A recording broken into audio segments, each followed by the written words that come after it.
बहुत समय पहले की बात है। एक गांव में हरिलाल नाम का एक लालची और बेईमान जमींदार रहता था।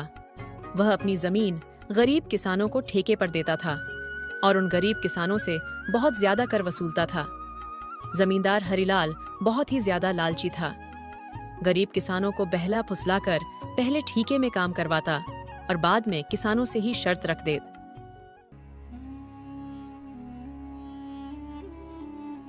इन गरीब किसानों की भी क्या जिंदगी है।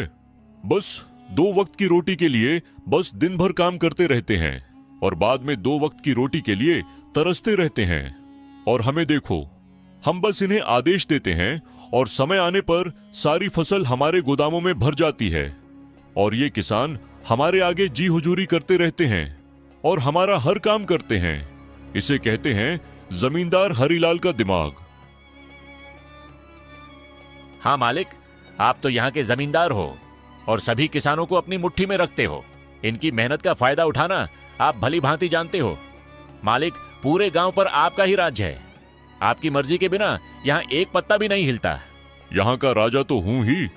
मैं इन बेवकूफ किसानों को ऐसी शर्तों पर जमीन उधार देता हूँ कि मेहनत ये करते हैं और फसल में हड़प लेता हूँ। आखिर इनकी औकात ही क्या है मेरे सामने। जमींदार अपने नौकर से ये सब बातें कर ही रहा होता है। तभी उसके पास मदन नाम का एक गरीब किसान आता है जो बहुत दुखी और परेशान होता है। मालिक, मैंने सुना है कि आप गरीब किसानों को जमीन ठेके पर देते हो। हाँ भाई, तुमने बिल्कुल ठीक सुना है। मैं अपनी जमीन ठेके पर देता हूँ। मालिक, तो आप मुझे भी जमीन ठेके पर दे दीजिए। मैं भी आपकी जमीन पर 1 साल के लिए ठेके पर काम करना चाहता हूँ। मेरा नाम मदन है और मैं पास के ही गांव सीतापुर में रहता हूँ। हाँ ठीक है मदन, मैं तुम्हें अपनी जमीन ठेके पर दे दूंगा, पर उसके लिए मेरी कुछ शर्तें हैं।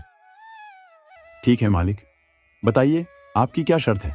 शर्त यह है कि तुम्हें मेरी जमीन पर काम करना होगा और 1 साल के बाद उस जमीन पर जो भी फसल होगी उसका आधा हिस्सा तुम्हारा होगा और आधा हिस्सा मेरा होगा।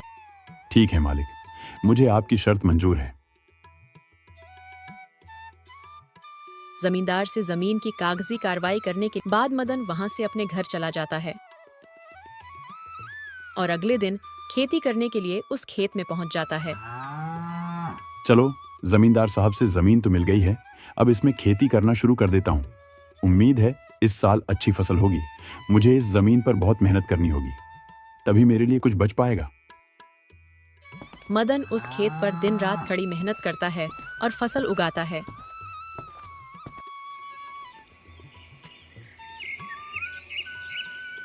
कुछ महीनों बाद गेहूं की फसल उगकर तैयार हो जाती है। मदन गेहूं की फसल की कटाई भी शुरू कर देता है।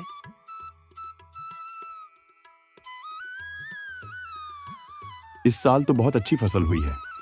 अगर आधी फसल जमींदार साहब भी ले जाएंगे तो मेरे पास कुछ तो बच ही जाएगा।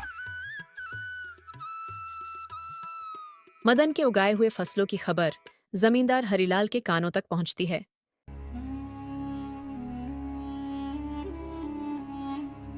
क्या सेठ जी, आपको पता है क्या, आज मदन अपने फसलों की कटाई कर रहा है।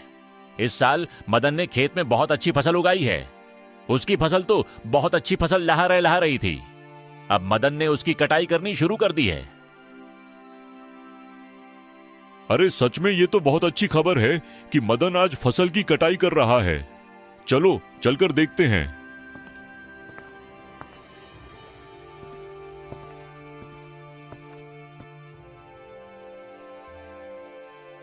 अरे मदन, फसल तैयार हो गई है।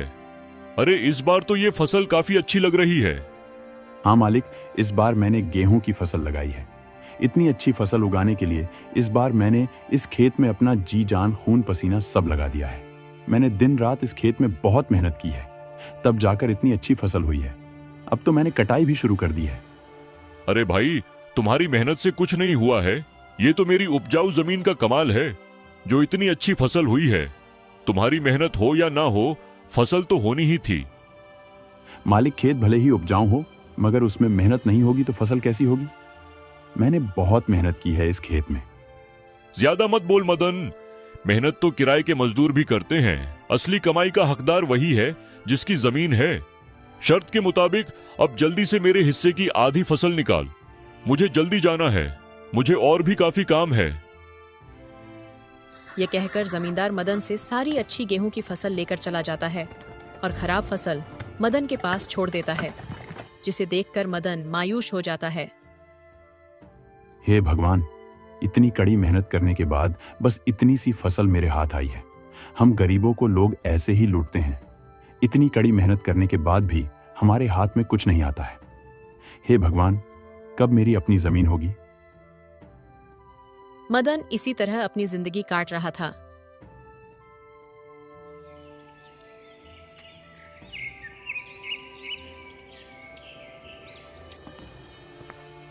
कुछ महीनों बाद मदन का बेटा सूरज, जो शहर पढ़ने के लिए गया था, वापस गांव आ जाता है। गांव आने पर जब उसने गांव का नजारा देखा तो उसे बहुत दुख हुआ।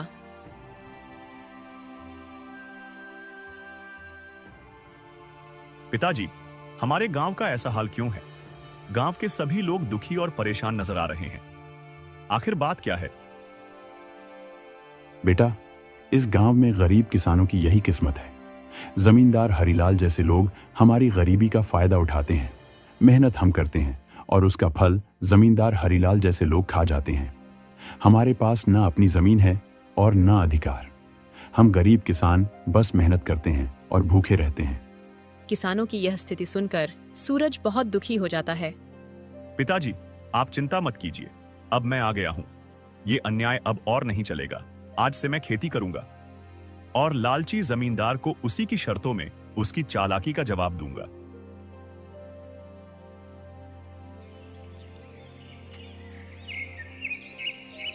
अगले ही दिन सूरज जमींदार हरिलाल के घर पहुंच जाता है। अरे सूरज, तुम यहाँ कहो, क्या बात है? मालिक, अब से पिताजी की जगह मैं खेती करूंगा। मुझे ठेके पर कुछ जमीन चाहिए।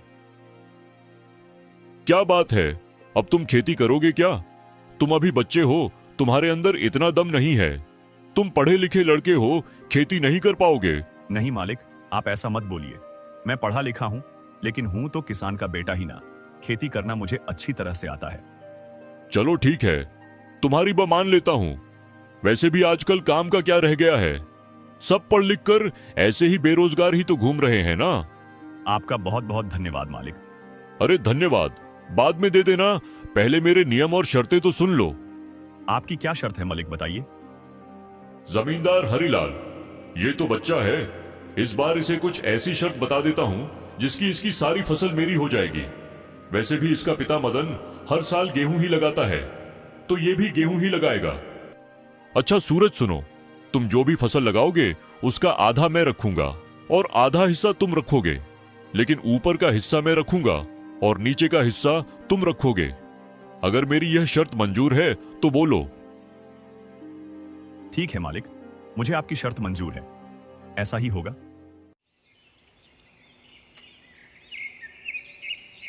अगले दिन से सूरज खेतों पर काम करना शुरू कर देता है।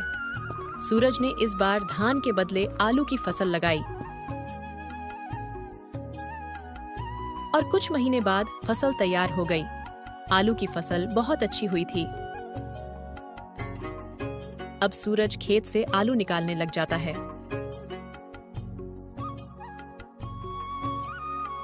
फसल की खबर मिलते ही जमींदार हरिलाल सूरज के पास आता है।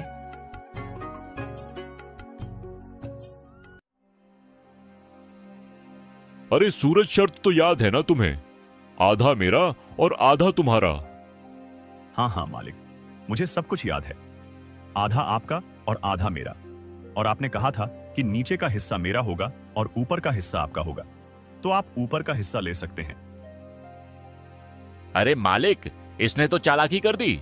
ये धान का फसल नहीं है, ये तो आलू की फसल है। अरे ये क्या, इस बार तुमने आलू लगाया है? हाँ मालिक, पिताजी इतने सालों से धान की ही फसल लगा रहे थे, तो मैंने सोचा कि इस बार आलू की फसल लगा देता हूँ। अरे मैं क्या करूंगा इस घास फूस को लेकर, जबकि सारे आलू तो तुम ले रहे हो। आप ही की शर्त है मालिक, आप ही ने शर्त बताई थी और अब आप ही शर्त मानने को तैयार नहीं हैं। मैं कुछ नहीं जानता, आप अपना ऊपर का हिस्सा ले जाइए। इस तरह सूरज ने अपने चालाकी दिखाते हुए लालची जमींदार को मुंह तोड़ जवाब दिया और सभी आलू लेकर घर आ गया और घास फूस जमींदार के हिस्से छोड़ आया। मालिक, पूरे गांव में आज तक किसी ने भी आपसे चालाकी दिखाने की हिम्मत नहीं की और ये सूरज का बच्चा आपको इतनी आसानी से बेवकूफ बना गया। अरे वह बच्चा मुझे क्या बेवकूफ बनाएगा? आने दो उसे, अगली बार मैं उसे ऐसा सबक सिखाऊंगा कि मुझसे दोबारा उलझने की कोशिश नहीं करेगा।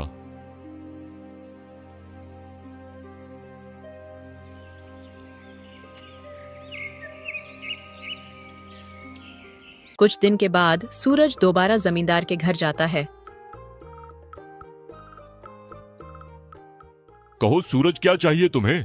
कैसे हैं मालिक? आपकी जमीन ठेके पर चाहिए थी। ठीक है, मैं तुम्हें अपनी जमीन ठेके पर दे दूंगा, पर मेरी इस बार की शर्त भी सुन लो। लड़के, इस बार तुम्हारी कोई चालाकी नहीं चलेगी। लड़के, इस बार फसल का नीचे का हिस्सा मैं लूंगा और ऊपर का हिस्सा तुम्हारा होगा। बोलो, क्या तुम्हें मेरी यह शर्त मंजूर है? मालिक, मुझे आपकी शर्त मंजूर है। मालिक, इस बार फसल के ऊपर का भाग मेरा ही होगा। इस तरह सूरज जमींदार से बात करने के बाद अपने घर आ जाता है।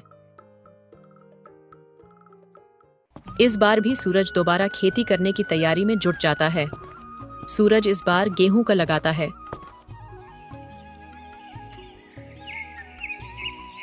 कुछ दिनों बाद गेहूं की फसल काफी अच्छी उगाती है।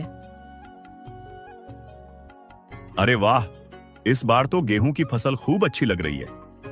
मजा आ गया। आने दो उस लालची जमींदार को, तब मजा छकाता हूं उसको। कुछ दिन के बाद जमींदार सूरज के पास आता है। जैसे ही जमींदार सूरज के खेत के पास पहुंचा, गेहूं की फसल देखकर उसका तो दिमाग ही चकरा गया। अरे ये क्या? इस सूरज ने तो इस बार गेहूं की फसल लगा दी है। यह लड़का तो जितना मैं सोच रहा था उससे कहीं ज्यादा होशियार निकला।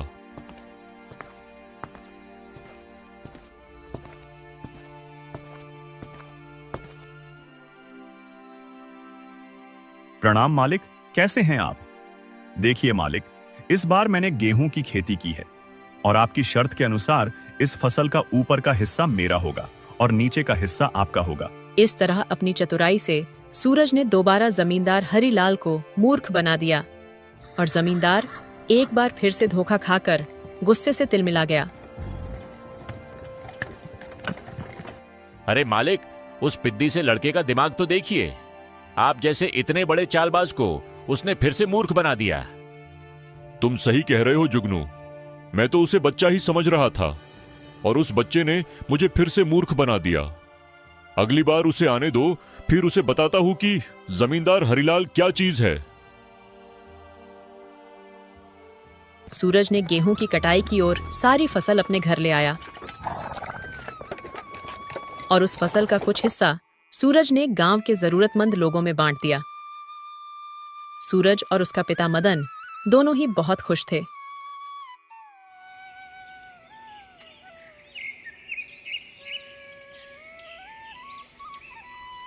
कुछ दिनों बाद फिर से फसल उगाने का समय आ गया। चलो, आज उस लालची जमींदार के पास दोबारा मुलाकात करता हूं और इस साल भी ठेके पर जमीन लेकर फसल उगाता हूं और देखता हूं इस बार वह जमींदार शर्त में अपना कौन सा खुराफाती दिमाग लगाता है। यह सोचकर सूरज उस जमींदार के पास ठेके पर जमीन के लिए दोबारा जाता है।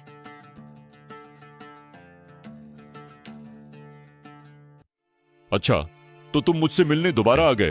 देखो, बच्चे, ज्यादा होशियार बनने की कोशिश मत करना। मैं भी जमींदार हरिलाल हूं। मुझे होशियारी नहीं आती है मालिक, मैं तो एक गरीब किसान का बेटा हूं। होशियार तो आप लोग हो जो गांव के गरीब किसानों की मजबूरी का फायदा उठा रहे हो। अपनी जबान पर काबू रखो सूरज। तुम यह क्या बोल रहे हो? जिस काम के लिए आए हो वह बात करो। यहां ज्यादा ज्ञान बांटने की जरूरत नहीं है। ठीक है मालिक, चलो काम की बात करते हैं। मुझे इस बार भी आपकी जमीन ठेके पर चाहिए। बताइए, इस बार आपकी क्या शर्त है? हाँ, शर्त तो है। तू खुद को बड़ा होशियार समझता है ना बच्चे। चल, इस बार फसल का ऊपर का और नीचे का हिस्सा मेरा होगा और बीच का हिस्सा तेरा होगा। अब बोल, क्या यह शर्त मंजूर है? बिल्कुल मंजूर है मालिक, जैसा आप कहें। चलिए अब मैं चलता हूं, मुझे फसल उगाने की तैयारी भी करनी है। लालची जमींदार की बात मानकर सूरज अपने घर चला जाता है। वह फिर से फसल उगाने की तैयारी में लग जाता है और इस बार वह गन्ने की फसल लगाता है। सूरज बेटा, इस बार खेती में कौन सी फसल लगाया है? पिताजी, इस बार मैंने गन्ने की खेती की है। फसल काफी अच्छी हुई है। इस बार भी आमदनी अच्छी होगी पिताजी। ये तो बहुत अच्छी बात है बेटा, तुम ऐसे ही मेहनत करते रहो।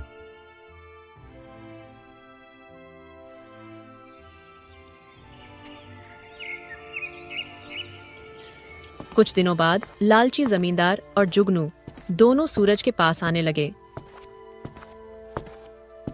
मालिक, इस बार सूरज का तो दिमाग ही चकरा जाएगा। इस बार आपने शर्त ही ऐसी रखी है, ऊपर का भी हिस्सा आपका और नीचे का भी हिस्सा आपका। तूने बिल्कुल सही कहा जुगनू। इस बार मैंने अपने दिमाग का 400% उपयोग करके ब्रह्मास्त्र छोड़ा है। मैंने अब देखता हूं वह सूरज का बच्चा कैसा बचता है। इस तरह दोनों बातें करते हुए खेत के पास पहुंच जाते हैं और जैसे ही वह खेत के पास पहुंचते हैं तो देखते हैं कि इस बार सूरज ने गन्ने की खेती की है। यह सूरज तो आपका भी बाप निकला। देखिए जरा, इसने इस बार कौन सी फसल लगाई है। अरे ये क्या, इसने तो इस बार गन्ने की फसल लगाई है। अब बताओ भला, ऊपर का और नीचे का हिस्सा मेरा होगा और बीच का हिस्सा उसका होगा। मतलब इस बार भी मेरे हिस्से में घास फूसी आनी है। मैं इस बार भी बेवकूफ बन गया। मान गए इस किसान के बच्चे के दिमाग को।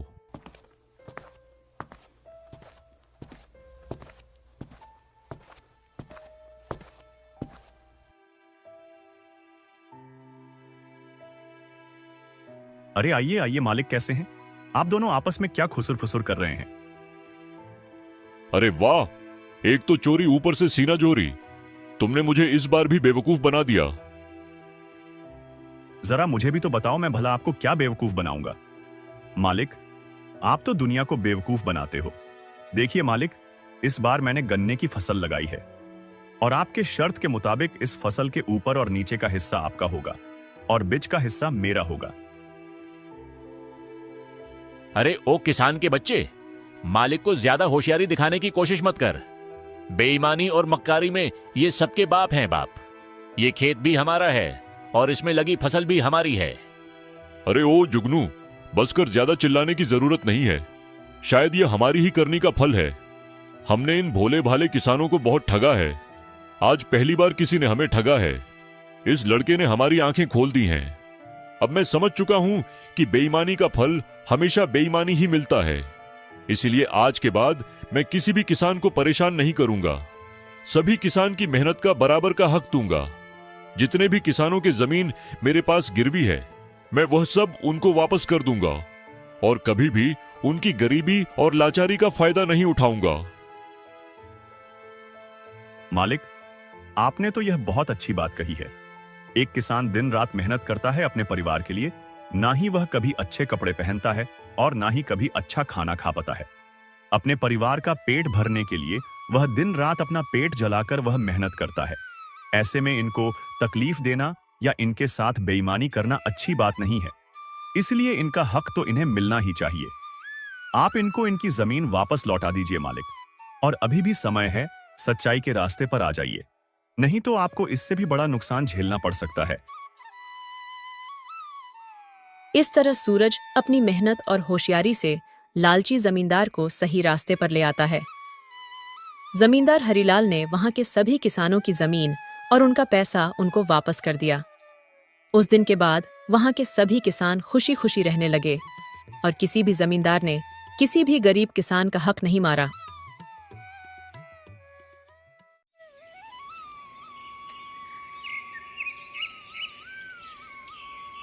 उदयपुर राज्य में राजा राम अपनी पत्नी सुमित्रा के साथ रहता था और उसका बड़ा भाई भोलाराम अपनी पत्नी गंगा के साथ दूसरे गांव में किराए के मकान में रहता था, क्योंकि उसकी पत्नी गंगा को उसके पिता और देवर के साथ रहना पसंद नहीं था।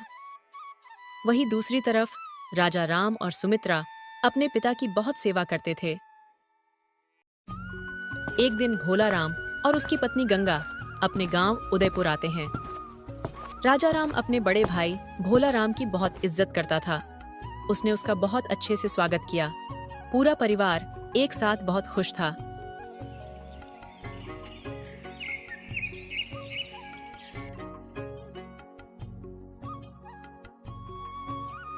सुनिए जी, आज भगवान के दर्शन के लिए हमें मंदिर जाना है। लेकिन सुमित्रा, हम मंदिर कैसे जा सकते हैं? तुम तो जानते ही हो पिताजी की तबीयत कितनी खराब रहती है। अगर हमारे जाने के बाद उन्हें कुछ हो गया तो हम क्या करेंगे? अजी, भैया भाभी भी तो आए हुए हैं। हम पिताजी को भैया भाभी के पास छोड़कर जाएंगे। वो एक दिन के लिए हमें मना नहीं करेंगे।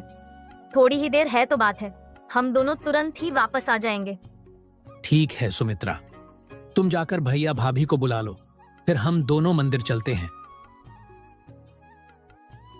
थोड़े ही देर बाद राजा राम और उसकी पत्नी सुमित्रा मंदिर के लिए निकल जाते हैं। तभी भूषण की तबीयत खराब होने लगती है और भूषण अपनी बड़ी बहू गंगा से कहते हैं, अरे ओ बड़ी बहू, सुनती हो? अरे क्या हुआ बुढ़े? सुनो बड़ी बहू, लगता है मेरा अंतिम समय आ गया है। मेरी तबीयत ठीक नहीं लग रही है। तुम जल्दी से राजा राम और सुमित्रा को घर वापस बुला लो। वो दोनों ज्यादा दूर नहीं गए होंगे, क्योंकि मुझे तुम लोगों को कुछ बताना है। तभी गंगा कुछ देर सोचती है। लगता है इस बुढ़े के जाने का समय आ गया है और ये जायदाद का बंटवारा करना चाहता है। यही सही समय है सारी जायदाद हड़पने का। हम दोनों पति पत्नी सारी संपत्ति हड़प लेंगे और दूसरे गांव में खुशी खुशी रहेंगे। तभी गंगा जाकर अपने पति भोला राम को सब कुछ बता देती है और भोला राम अपने पिता के पास आकर बोलता है, क्या हुआ पिताजी? तबीयत ज्यादा खराब है क्या? हाँ हाँ बेटा, इसीलिए मैं संपत्ति का बंटवारा करना चाहता हूँ। जल्दी से राजा राम और उसकी पत्नी सुमित्रा को बुला लो। पिताजी, मैंने देखा पर वह दोनों कहीं दूर दूर तक नजर नहीं आ रहे थे। आप हमें बता दीजिए, हम वे दोनों को बता देंगे।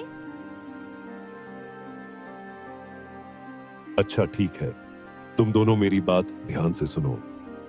मैंने और तुम्हारे माँ ने तुम दोनों के भविष्य के लिए बहुत से पैसे जमा किए थे, ताकि तुम दोनों को पैसों की कमी महसूस ना हो। लेकिन तुम्हारे माँ ने मुझे बताने से मना किया था, ताकि तुम दोनों खुद मेहनत करके पैसे कमाओ। लेकिन ये मेरा अंतिम समय है, इसलिए मैं तुम दोनों को धन के बारे में बताना चाहता हूँ। हाँ हाँ पिताजी, जल्दी बताइए। तो तुम दोनों ध्यान से सुनो। मैंने और तुम्हारी माँ ने धन को मिट्टी के बर्तनों में छुपा दिया था, ताकि कोई उसे चुरा ना ले। इतना कहकर भूषण अपने प्राण त्याग देता है। ओ बूढ़ा, कम से कम इतना तो बता देता कि कहाँ छुपा के रखा है उसे धन को। चलो कोई बात नहीं, किसी न किसी तरह से हम उसे धन को ढूंढ ही लेंगे। सुनिए जी, अब आप सब अपने छोटे भाई को मत बताइएगा। मैं जैसा कहती हूँ वैसा ही बोलना। इसका मतलब मैं अपने छोटे भाई को इस धन के बारे में कुछ भी नहीं बताऊंगा। क्या तुम्हारी ऊपर की खोपड़ी खाली है क्या? मैंने कहा ना, जैसा मैं बोलूंगी वैसा ही बोलना। लेकिन हम उस धन को इस पूरे घर में कहाँ ढूंढेंगे? वह भी राजा राम के रहते हुए। उसे भी तो पता चल ही जाएगा ना। इस बात की आप बिल्कुल चिंता मत करो, बस मेरी बात ध्यान से सुनो। इतना कहने के बाद गंगा भोला राम को धन को ढूंढने की तरकीब बताती है। अरे वाह भाग्यवान, वाह! मानना पड़ेगा तुम्हारे दिमाग को। तभी भोला राम सुमित्रा मंदिर से वापस घर लौट आते हैं।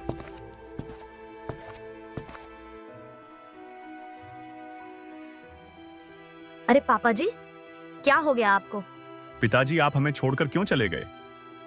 अब हमारा क्या होगा पिताजी? तभी यह सब देखकर राजा राम कहता है, पिताजी उठ जाओ। पिताजी, भाई ये सब कब हुआ? तुम्हारे आने से 10 मिनट पहले। पिताजी की तबीयत बहुत खराब हो गई थी और पिताजी हमें छोड़कर चले गए। पिताजी मुझे माफ कर दो, मैं आपके आखिरी पलों में आपके साथ नहीं था। मुझे माफ कर दो पिताजी, मुझे हमेशा इसका अफसोस रहेगा। दोनों भाई मिलकर अपने पिता का अंतिम संस्कार कर देते हैं। धीरे धीरे दिन बीतते हैं और उनके पिता के सारे क्रियाकर्म खत्म हो जाते हैं। धीरे धीरे घर खाली सा हो जाता है। फिर एक दिन भोलाराम अपने छोटे भाई राजाराम से कहता है,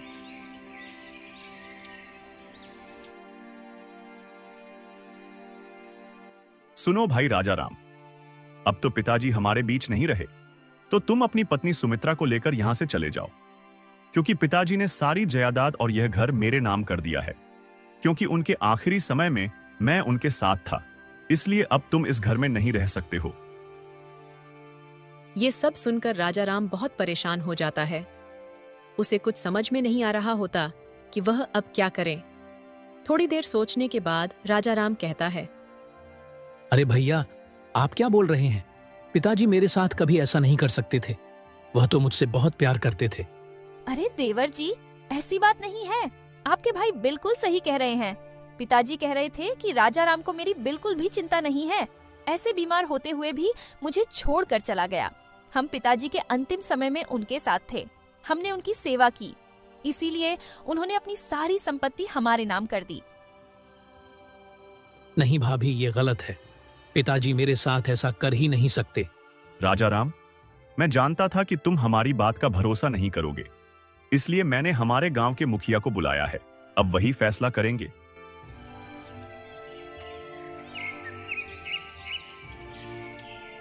थोड़ी ही देर बाद वहां मुखिया जी आते हैं और भूषण के लिखे हुए खत को पढ़ते हैं।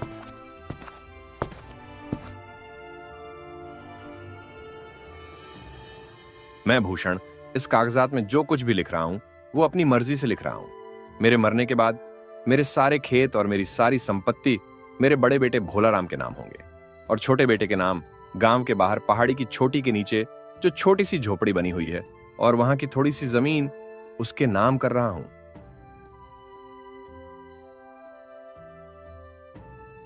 मुखिया जी, क्या कागज पर जो लिखा है क्या सच है कि उसे मेरे पिताजी ने लिखा है? राजाराम, ये तो मुझे भी समझ में नहीं आ रहा है कि तुम्हारे पिताजी ने तुम्हारे साथ ऐसा क्यों किया, लेकिन इस खत में जो भी लिखा है वह तुम्हारे पिताजी ने ही लिखा है और उसके बाद अपना अंगूठा भी लगाया है। अरे मुखिया जी, इसकी वजह मैं बताता हूं। मेरा भाई राजाराम और उसकी पत्नी सुमित्रा मेरे पिताजी का बिल्कुल भी ध्यान नहीं रखते थे और तो और उन पर बहुत अत्याचार भी करते थे। पिताजी की तबीयत खराब होते हुए भी ये लोग बाहर घूमने चले गए, इसलिए पिताजी इनसे बहुत नाराज थे। मैंने और गंगा ने पिताजी की बहुत सेवा की, इसलिए पिताजी ने सारी संपत्ति मेरा नाम कर दी है। नहीं मुखिया जी, ये सब झूठ है। मैं और मेरी पत्नी पिताजी का बहुत अच्छे से ख्याल रखते थे और पिताजी हमारे साथ खुश भी थे। हाँ राजाराम, तुम बिल्कुल सही कह रहे हो, लेकिन मैं कुछ नहीं कर सकता। हमारे पिताजी ने साफ साफ लिखा है और सबूत के तौर पर अपना अंगूठा भी लगाया है, इसीलिए मैं इस मामले में कुछ नहीं कर सकता। मुखिया के इतना कहते ही भोलाराम और गंगा बहुत खुश हो जाते हैं।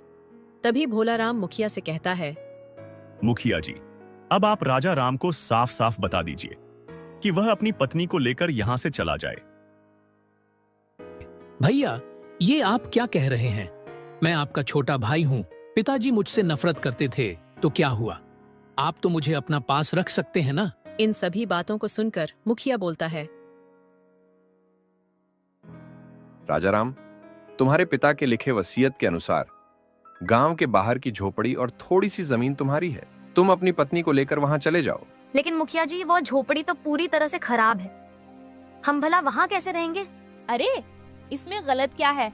तुम लोगों को वैसा ही परिणाम मिला जैसा तुमने पिताजी के साथ किया और हमें भी वैसा ही परिणाम मिला जैसा हमने पिताजी के साथ किया।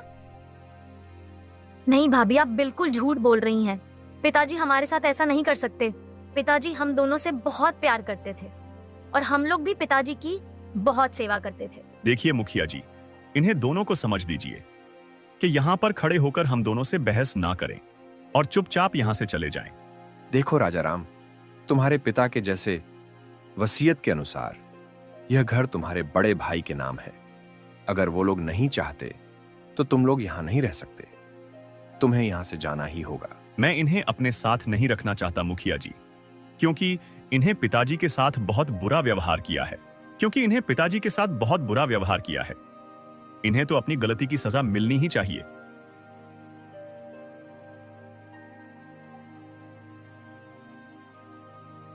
सुनिए जी, चलिए यहाँ से, अब ये घर हमारा नहीं है। लेकिन सुमित्रा, मुझे तो कुछ भी समझ में नहीं आ रहा है। अगर पिताजी हमसे नाराज थे तो वह हमें बता सकते थे। उन्होंने हमारे साथ ऐसा क्यों किया? पता नहीं जी भैया, भाभी ने हमारे साथ ऐसा क्यों किया। उन्होंने हमारे बारे में एक बार भी नहीं सोचा। अरे सुमित्रा, हमने पिताजी की इतनी सेवा की, फिर भी उन्होंने हमारे साथ ऐसा किया। इसमें भैया भाभी का क्या दोष है? चलो अब यहाँ से, अब हमारा यहाँ कोई काम नहीं है। फिर वह दोनों वहां से चले गए।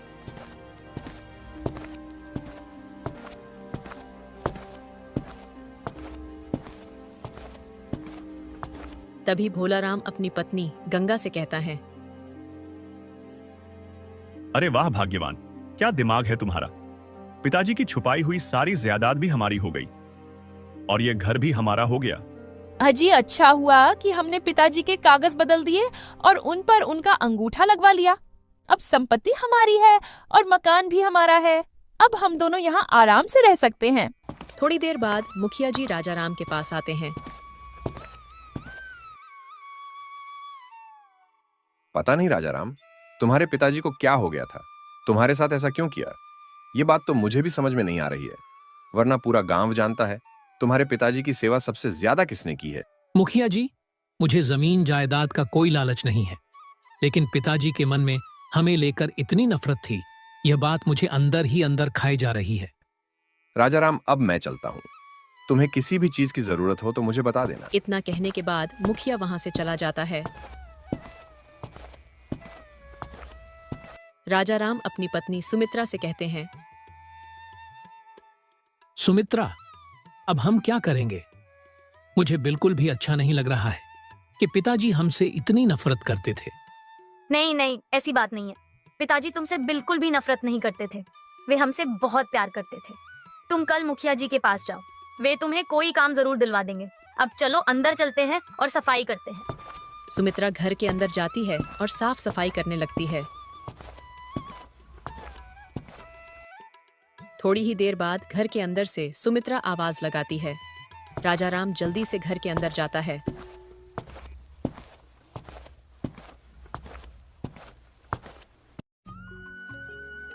क्या हुआ भाग्यवान, क्यों चिल्ला रही हो? देखो, सफाई करते समय मुझे 4-5 मिट्टी के घड़े मिले। क्या हो सकता है इसमें? खोल कर देखता हूँ। राजाराम उन घड़ों को खोलता है। वह सारे घड़े सोने के सिक्कों से भरे हुए थे। सुमित्रा, अब मैं समझा कि पिताजी ने हमें ये झोपड़ी क्यों दिया। मैं अभी जाकर मुखिया जी को सारी बात बताता हूँ। फिर राजाराम मुखिया जी के घर जाता है और उन्हें सारी बात बताता है। तब मुखिया राजाराम के घर सोने के सिक्कों को देखने के लिए जाते हैं। कुछ ही दिनों में ये बात पूरे गांव में फैल जाती है।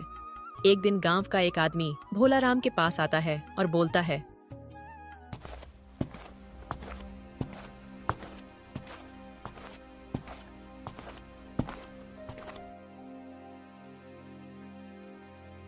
भोलाराम भाई, गजब हो गया। अरे भाई, क्या गजब हो गया? गजब हो गए पता नहीं है क्या? तुम्हारे भाई राजाराम की झोपड़ी में 4-5 सोने के सिक्के से भरे घड़े मिले हैं। अरे भाई, क्या बोल रहे हो? तुम्हारा दिमाग तो ठीक है ना? क्या मैं सच कह रहा हूँ? अगर तुम्हें मेरी बातों पर भरोसा नहीं है तो तुम मेरे साथ चलकर खुद देख लो। ये बात पूरे गांव को पता है, बस तुम्हें ही नहीं पता।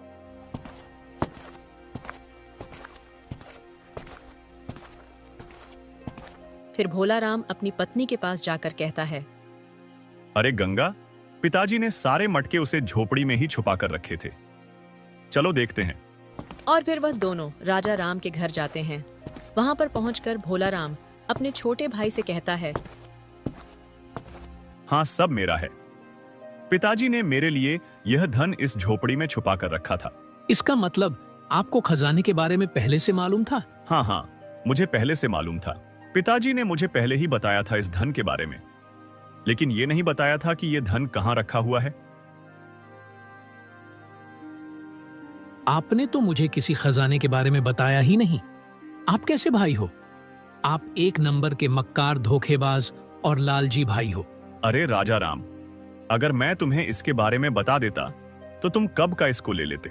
तभी पास में खड़े मुखिया जी बोल पड़े। भोलाराम, तुम धन को अपना साथ नहीं ले जा सकता। कानूनी तौर पर यह घर राजा राम का है, इसलिए इस धन पर भी उसका ही अधिकार। मुखिया जी, कागजात नकली है। पिताजी के मरते समय हमने धोखे से उनका अंगूठा एक खाली पन्ने पर ले लिया था और उसकी मदद से सारे जमीन जायदाद अपना नाम कर ली थी। वाह भोलाराम, वाह! तो तुमने बहुत ही बड़ा पाप किया है।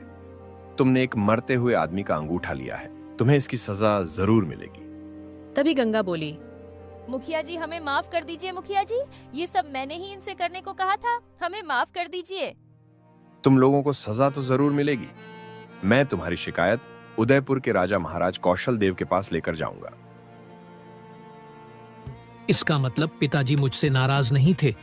वह मुझे अपने आखिरी समय में भी याद कर रहे थे। हन भाई, पिताजी तुमसे नाराज नहीं थे। वाह, अपने आखिरी समय में भी तुम्हें बुलाकर हम दोनों को खजाने के बारे में बताना चाहते थे, मगर मैं लालच में आ गया था। मुझे माफ कर दो मेरे भाई, मुझसे बहुत बड़ी गलती हो गई। आपने मुझे धन संपत्ति नहीं दी, इसका मुझे दुख नहीं है, लेकिन आपने मुझसे पिताजी के नाम पर इतना बड़ा झूठ बोला, इसके लिए मैं आपको कभी माफ नहीं करूंगा। आप एक नंबर के मक्कार, धोखेबाज और लालची भाई हो। आपकी सजा यही है कि आप मुझसे बहुत दूर चले जाओ। भोलाराम और गंगा के हाथ में कुछ भी नहीं लगता और दोनों वहां से चुपचाप चले जाते हैं।